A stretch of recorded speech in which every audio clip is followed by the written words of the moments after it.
इस बार जो घोसी विधानसभा का उपचुनाव हो रहा है, तो नेताओं से ज्यादा जनता तैयार है। जनता इसलिए तैयार है, अब जनता कह रही है कि एक तरफ वो प्रत्याशी है जिसने सबको ठगने का काम किया है,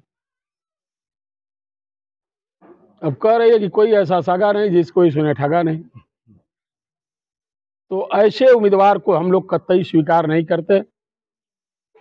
हमको स्थानीय स्तर पर अपना नेता चाहिए। उस क्रम में समाजवादी पार्टी के नेता माननीय अखिलेश यादव जी ने भाई सुधाकर सिंह जी को उम्मीदवार बनाकर भेजा है, और हर वर्ग के लोग, हर धर्म के लोग यहाँ पर बीजेपी के अगेंस्ट समाजवादी पार्टी के उम्मीदवार को या इंडिया गठबंधन के साथी को यहाँ वोट करने जा रहे हैं। और हम लोगों को उम्मीद है कि सुधाकर सिंह जी इस जमीन पर, घोसी की सरजमी पर 50,000 से ऊपर की वोटों की लीड से चुनाव जीतेंगे। मगर जनता दारा दारा पुकार रही है। दारा दारा करती तो जमानत क्यों बचाने के दिन लाले पड़ते। स्थिति ये है, जिस समाज के, जिस जाति के नाम पर आए हैं, वो भी कह रहे हैं कि हम लोग इनको 5 साल के लिए विधायक बनाया था। अगर विधायक ही बनना था, फिर वही चुनाव लड़ना था, तो इस क्षेत्र की जनता को, यहाँ के कार्यकर्ताओं को या प्रदेश सरकार को इस चुनाव में झोंकने की जरूरत क्या थी। हमने तो आपके लिए 5 साल के लिए भेजा ही था, फिर आप 3.5 साल के लिए अलग से उन चुनाव लड़ने क्यों आ गए। तो आप ही के प्रत्याशी से आप लोगों ने बड़ी मेहनत करके उनको विधायक बनाया, सब कुछ किया, और आज उनकी फिर उन्हें भाजपा ज्वाइन कर लिया। तो आज नहीं, हम लोगों ने तो गद्दारी की नहीं, गद्दारी तो उन्होंने की, और पार्टी के साथ तो जो किया किया, घोसी विधानसभा की जनता के साथ किया। इसलिए जनता उनका मुंह तोड़ जवाब देने के लिए मन बना रखी है, और आने वाली 5 तारीख को अपना एक एक वोट साइकिल पर दे करके बहुत बुरी तरह से भाजपा उम्मीदवार को हराने का काम करेंगे। तो देखा जाता है कि जब दारा सिंह चौहान चुनाव लड़ने के वक्त आता है, या जब चुनाव आता है, तब पासा पलट देते हैं।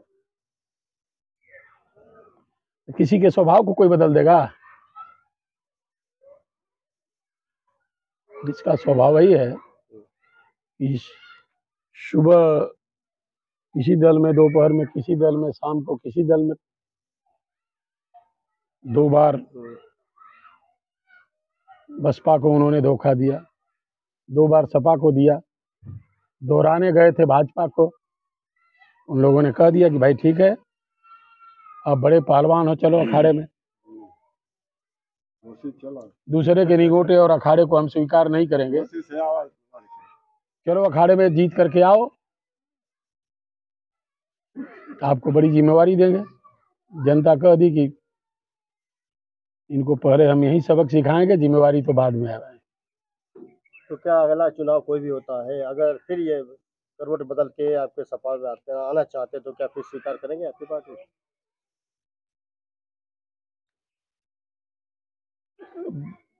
अब हमको तो देसी एक बात आ गई, लेकिन आप लोगों के सामने कहना शोभा नहीं देता है। जानना चाहते हैं कुछ मन का भ्रात तो आप निकालिए कि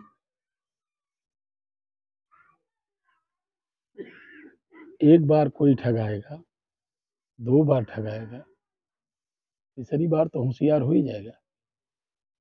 इसलिए मुझे लगता है कि सारी पार्टियों के दरवाजे इन्होंने इसी चुनाव के बाद बंद कर दिया, बंद हो जाएगा। अब मुझे लगता है कि दरवाजा बंद करने के लिए इनको इस परीक्षा इम्तिहान में भेजा गया है, मुझे ऐसा लग रहा है।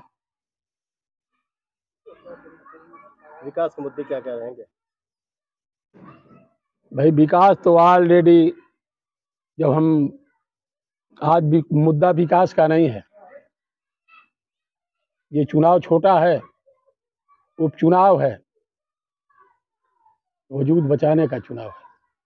तो भाजपा तो बड़ा से वो ले रही है अपने, हम भाजपा की ही बात कर रहे हैं। कि 15 अगस्त को जहां पूरा देश आजादी का जश्न मना रहा था,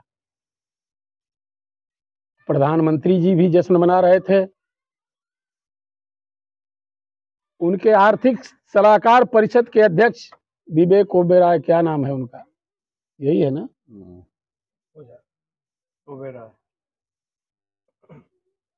ये देश और दुनिया के लोगों को बता रहे थे कि हमारे प्रधानमंत्री मोदी जी जिस संविधान की शपथ लेकर यहाँ तक आए हैं, जिस संविधान के बदौलत प्रधानमंत्री बने हैं, हम लोगों उस संविधान को बदलना चाहते हैं। अब ये संविधान काम के लायक नहीं रह गया, इसे बदलना चाहिए।